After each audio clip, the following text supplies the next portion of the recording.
Everybody, this is Darius Aria for Ancient Rome Live. Our webinar today is on the birthday celebration of Rome. This week we're having a lot of fun with it because we can, because we're in Rome, but also because this year, because of the COVID-19 virus, we're not allowed to have our famous, wonderful parade through the streets of Rome. So we're doing everything we can to keep and maintain that enthusiasm for Rome. We're thinking of talking to you as educators, you as students of Roman history, those of you who just want to learn more about the background, what made Rome such an amazing place. So today is the first of two webinars on the history and foundation of the city of Rome. And we have a lot of related content that we're going to be sharing. Today we've released a video from the Emperor Hadrian himself, who's currently traveling in Switzerland. That's Valerio Bello, and his video is on our YouTube channel. We're going to have a lot of other video material, including some footage from the past parades in Rome. I've been very fortunate to collaborate with Gruppo Storico Romano, so I've had that kind of press pass to give you a good view of the parade, of the people, of the pageantry of Rome as a backdrop, from the Theater of Marcellus to Piazza Venezia to Via dei Fiori Imperiali and the Colosseum and over to the Circus Maximus. So that's going to be coming up in the coming days. And then what's behind me is a nice lead-in, I think, for the history of Rome. This is a very famous painting by Peter Paul Rubens. It's currently located in the Capitoline Museums in the Pinacoteca on public view. And this was created between 1615 and 1616. It is a painting on canvas, and it measures over 2 by 2 meters. It's a gigantic painting, very, very awesome and graphic, and you really feel just one of many images that we have that really grab us for that story of the abandonment of the twins, Romulus and Remus, here shown as the chubby, typical kind of Rubenesque figures, and a very realistic looking she-wolf. So today we're really focusing on the foundation of the city by one of those two twins, Romulus, and not his ill-fated brother, Remus. But it is what I thought would be a fun backdrop, not just the she-wolf in the Capitoline Museum made of bronze, but it'd be fun to have this kind of image that we can then reflect on the great history of Rome and its foundation. Now, Rome this year, the date is 2,773 years old, going back to 753 BCE. Now, how in the world do the Romans actually arrive at a date like that? What does archaeological evidence say about those kinds of historical moments? And we're going to kind of walk through that to get a sense. So the first thing is, before we really look at and touch upon archaeology, is looking at the ancient sources. So we have Livy, we have, who's our famous kind of par excellence author from the Roman period, the time of Augustus. Then we have a lot of rather contemporary authors that are Greek, Strabo and Dionysius of Halicarnassus. And not only will we have, as we kind of quickly go through the historical sources, various people from the Greek world and from Rome giving various dates on when Rome was founded. We're also even going to get dates about who founded Rome. So not everybody back then was agreeing on who was the founder of Rome. And as you can imagine, from the Greek perspective, a lot of times that material focused on Greek myths and Greek founders. So if we take a look, first of all, I'd just like to kind of anchor it in Livy, because he is such a great source and kind of pulls together a lot of previous resources. He starts with Aeneas leaving the destruction of Troy. He is the son of Venus. So he's a Trojan prince who escapes. Nice to have a mom who's a goddess. And he goes on his own odyssey, and he ends up in Italy. And he even comes by, at one point, the area that will be Rome.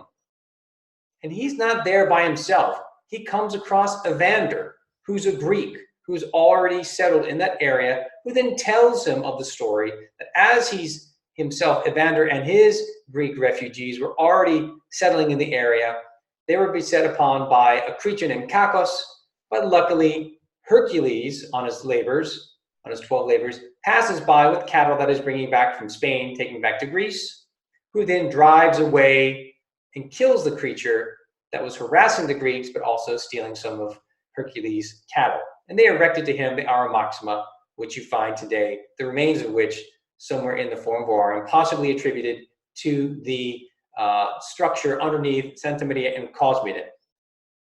So Aeneas, through his trials and tribulations in Italy, marries a local princess, Lavinia, settles down in Lavinium. His ancestors are in Alba Longa. And from there you have descendants Numitor and Amulius. Numitor is the heir, but Amulius overthrows his brother.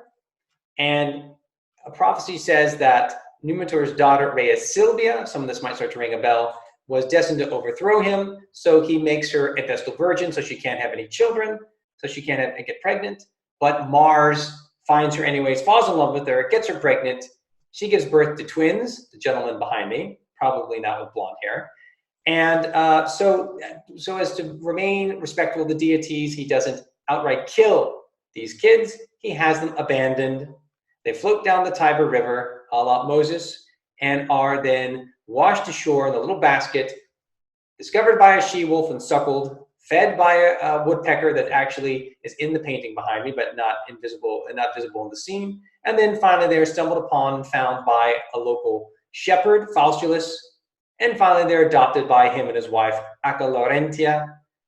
Some people play on that. Some of the sources play on that word that she is also like the local whore is one sort of way of looking at her, the she-wolf, but otherwise just this plays nursemaid to these children, and ultimately is the one that they're the two that will raise Romulus and Remus, Romulus eventually killing his brother and founding the city of Rome. So we have as a core that great synopsis given to us in the beginning of his very important history of Rome. So we start off with Livy. Strabo takes a turn and gives us more a Greek myth, saying that Rome was founded by Evander. So the Evander that was come across by, that's mentioned in Livy, is mentioned in Virgil's Aeneid. So you see that there's a layering of history and different attributions, different stories will layer upon this founding myth of Rome that ultimately leads to its foundation. But you've got to start from somewhere. Did we come from the Trojan cycle? Did we come from the Greek cycle? Dionysius of Halicarnassus, another Augustan author who's Greek, starts throwing out other ideas. They're from Arcadia, they're from Thessaly, they're from Evander is brought up again. Then there's Epeans from Elis. Some people decide to focus on this other trend, which is it's really through the travels of Hercules. And finally, then that kind of link with Troy and the Trojans, and finally, he adds that the Palantium, which is this great artifact, this historical, very sacred object that's put in the Temple of Vesta, actually comes from Arcadia. So there's a little bit of a mix and match here of things that the Romans will eventually focus in on the Trojan cycle, and you see here that Dionysius is looking at other sources and putting them into the Greek context. So those are some pretty important myths that we're starting with, and some ideas that we're starting with. Never mind the fact that an archaeological evidence doesn't show the signs of a Greek occupation or Greek settlement or anything like that. But what you see when you finally look at Roman archaeology in, for example, a very classic place is the Santa Mabono sacred area, which is close to the Tiber Island, which is where a lot of original trade is coming from. You're getting Greek pottery, you're getting Etruscan pottery right in the early bits there in the 7th century BC. We have also the remains of the Acropolis on the Palatine Hill, where Romulus is supposed to be founding the city. Something's going back to the 10th century BC, but we're seeing here people of their own identity that are mixing and trading very early on with other peoples. So what about the date? We're going to pass from myth and legend and things that are transmitted to us from an oral tradition into written tradition, Livy, Strabo, Dionysius, Halicarnassus, where there's a real big surge of interest in looking at making connections with trends and ideas and authors way before them, but they're kind of pulling something together which will become canonized in the Aeneid, in Livy. Let's talk about the date.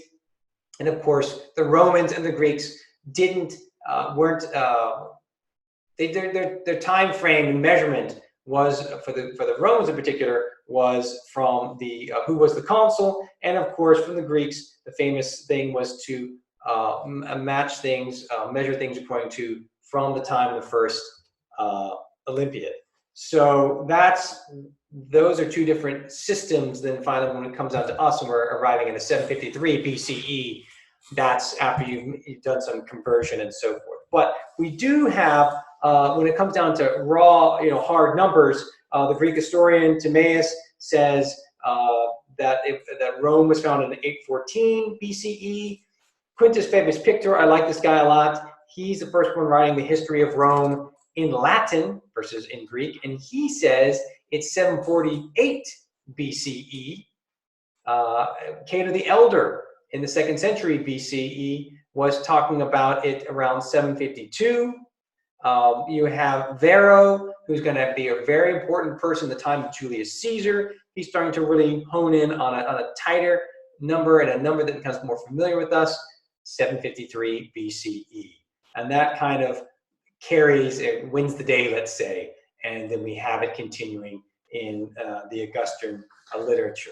So this is, I think, one of the major things that we do want to keep into consideration is these things can obviously, if we want to get down to the nitty-gritty, can be very flexible, and no one's there with measuring time the way that we're doing today. So how are we putting this thing together? Ultimately, is looking at sources, looking at traditions. A lot of them depending upon oral tradition, and then we look at the archaeological evidence to kind of back that up. And in the 8th century BCE, that's about right, measuring up with a lot of the chronology and stratigraphy that's been studied and excavated in key points in the city, around the Forum on the Palatine Hill and Santa Mobono and so forth. But nothing's for certain, as is the day. How do we even come across in the day? So we're going to get to that when we take a look at this festival of the Parilia, which is a rustic festival mentioned in Ovid in the Fasti. So here's a man, publishes this in 8 CE. 6 months are published. There are 12 months in the calendar. He doesn't get to it. He's exiled. He's sent all the way out to the Black Sea. Long story. But we do have a nice translation online by A.S. Klein that we can refer to. And I want to walk you through this, this tradition, because in the end, it's what's going to be joined ultimately with the 753 BCE date. What about the day? And the day that we're celebrating is April 21st. So this is from Book 4, lines 721 to lines 862. I'm going to take you through some key passages that ultimately will transform this. You'll see the transformation of a rustic, rural, basic agricultural society and traditions preserved in this poem, and of course there are other sources, but this is the key one, into its final transformation into being part of the grand imperial calendar system, the calendar system that's going to be ultimately refined and stabilized by Julius Caesar and Augustus. So let's take a look at this very briefly. The Parilia. So the night is gone, dawn breaks, I'm called upon to sing. Of the Parilia. So this is the name of the festival. The goddess is Pallas. And this is the festival of April 21st. So the Romans are ultimately going to say it's not just by chance, it has to do with the foundation date. Of the Parilia I'm singing, and not in vain, if kindly Pallas aids me. Kindly Pallas, if I respect your festival, then aid me as I sing of pastoral rites. Indeed, I've often brought ashes of a calf and stalks of beans in chaste purification in my full hands. So the author himself saying, I participated in this festival. And the thing is, that it's not like you have all these festivals in the Roman calendar and everyone in the empire is doing it. It didn't quite work that way. Everyone had their own local traditions. So what we have to think about is, though, here's a man, Ovid, who lived in Rome, friend of Augustus, and he says, I participated, I did this myself. So often I've brought ashes of a calf and stalks of beans in chaste purification in my full hands. Indeed, I've left the threefold line of flames, and the wet laurels sprinkled me with dew.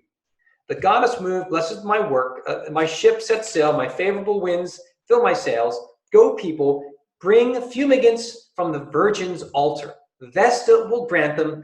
Vesta's gift will purify. So when you're going to set up for the Parilia, what do? You go to Vesta, the Temple of Vesta in the Roman Forum, and you go get things that have been predetermined that you need for a successful festival. So remember, when you're going to be celebrating Mardi Gras or you're going to be celebrating Christmas, get these things at Home Depot, get these things at the mall or at Walmart. Okay, so just get prepared. And the thing is, when Ovid is talking about this isn't the guy with the farm. This is the guy that lives in the city of Rome. This is no longer a farmer. So the traditions are maintained for the well-being of the city, for the well-being of the state, for the well-being of the empire, for the well-being of the emperor, and so forth. That's the context in which Ovid is telling us his particular myths. So, go, people, bring fumigants from the Virgin's altar. Vesta will grant them. Remember, Vesta is represented as a flame inside the round temple of Vesta. The fumigants are horse blood and calf's ashes, which may or may not be associated with other traditions, the October horse and the Forcidia. So when are the Vestals going to be sacrificing all these calves? Where are they getting the horse blood from? It's a very rare thing to sacrifice. So you look in your little index of the Roman calendar. Oh, well, there's the October horse where they kill one of the two horses in a chariot race in the Trigarium, the Campus Martius, and then you sacrifice it over a hearth in the nearby Regia, also in the Roman Forum. So the fumigants are horse blood and calves' ashes, and thirdly, the stripped stalks of stringy beans.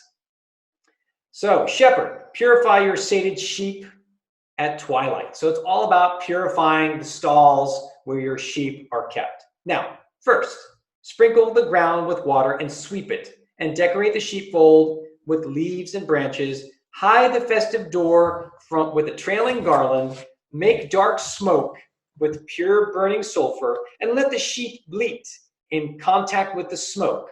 Burn male olive wood and pine and juniper fronds, and let scorch the laurel crackle in the hearth. So maybe you're listening and you're like, I can tell the difference between olive wood, pine, and juniper fronds. But if you really think about the context back then, everyone was familiar with these woods. And if you do have a sense of those woods, each one has a distinct smell.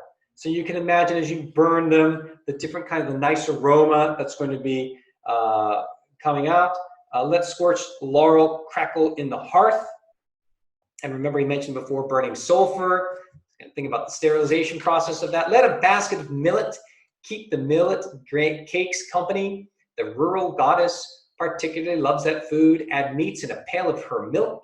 And when the meat is cut, offer the warm milk. Pray to Sylvan Palais, saying, protect the cattle and masters alike, and drive everything harmful from my stalls. If I've fed sheep on sacred ground, sat under a sacred tree, why they've unwittingly browsed the grass on groves, if I've entered a forbidden grove with the nymphs and the half-goat. So he's like, just cover my bases here. I hope I didn't insult anybody. Did I muddy the pools of nymphs? Did I not placate somebody accidentally? I didn't gaze. You don't let me gaze on Diana bathing, and so on. So just drive off disease. Let the men and beasts be healthy, and healthy the vigilant pack of wakeful dogs. May I drive back as many sheep as dawn revealed. So, It's all pastoral depictions.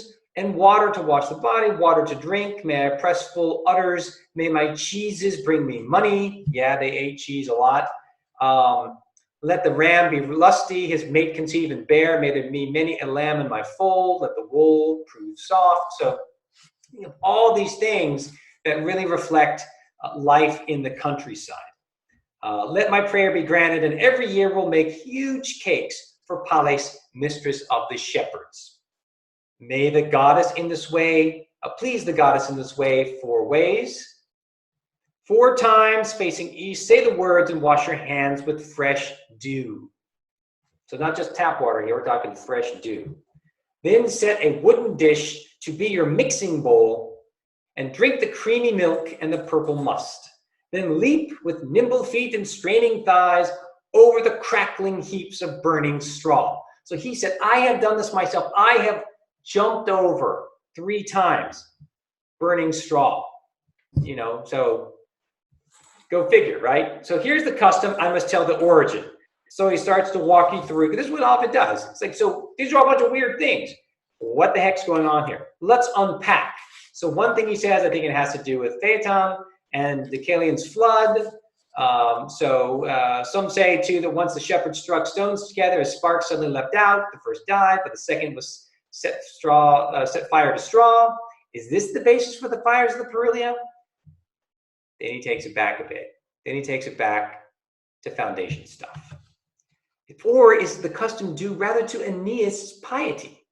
Remember, Aeneas, son of Venus, escaped the destruction of Troy, to whom the fire gave safe passage in defeat. So he escaped burning Troy, but he's safe. He brings the Penates, he brings his father, he brings his son, he brings the refugees. He goes off, and his descendants are Romulus and Remus.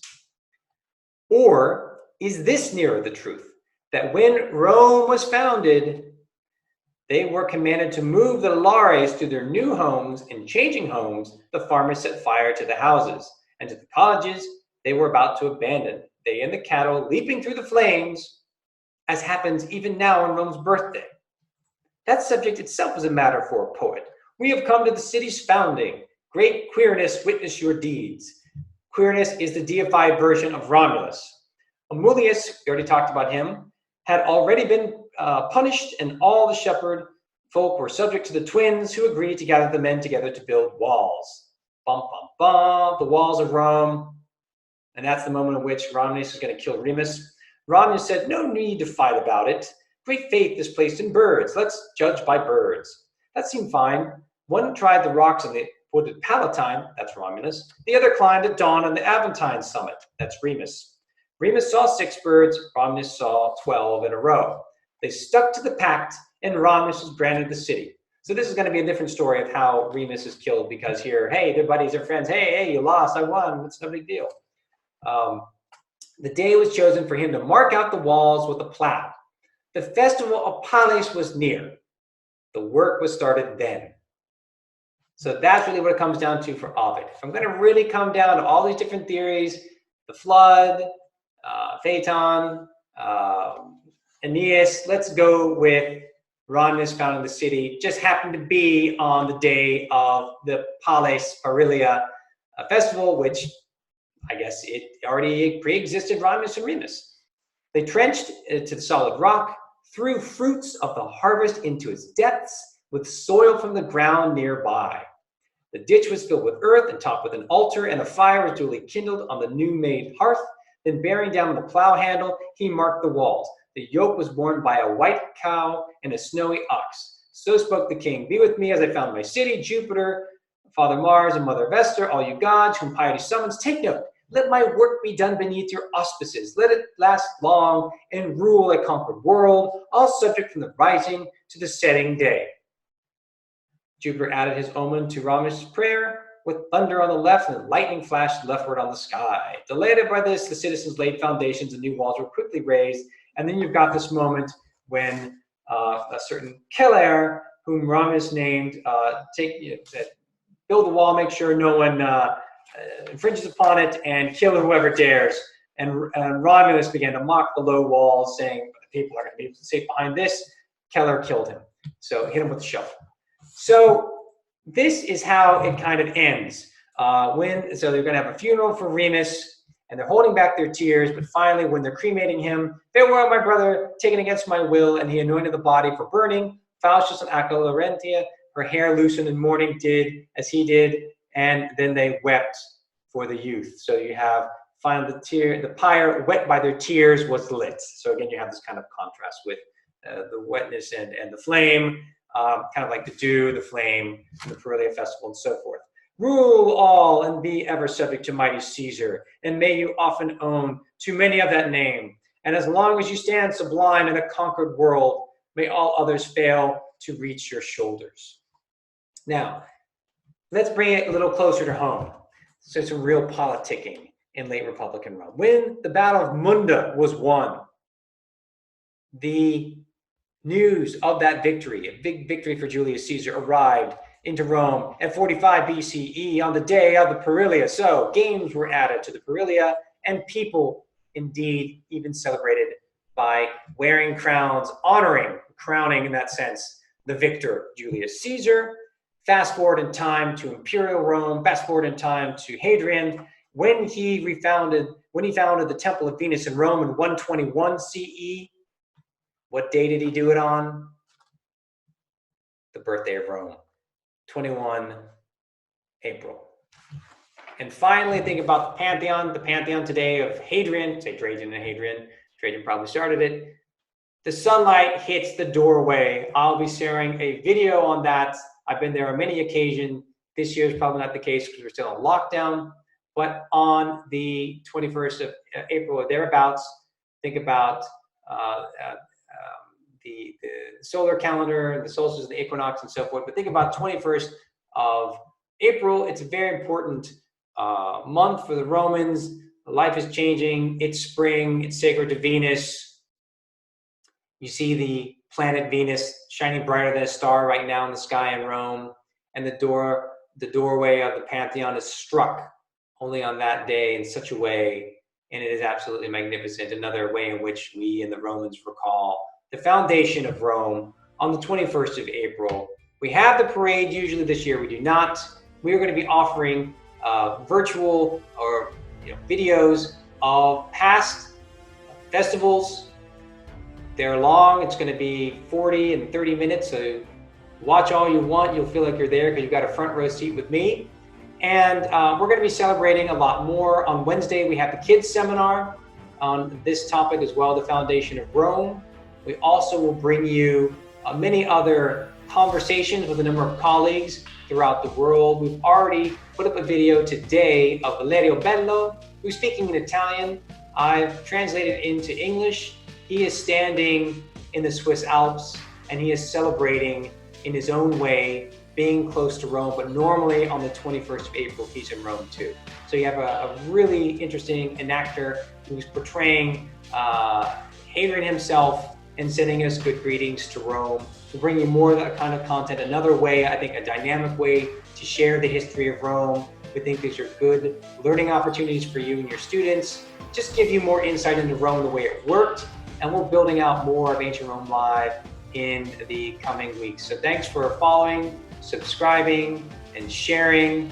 You guys have a great day, and there'll be more content on my Instagram, Facebook, Twitter, as well as Save Rome. You can find all the information online, and you can also find a couple of extra videos on my YouTube channel, Darius Aria Diggs. Thanks a lot, guys.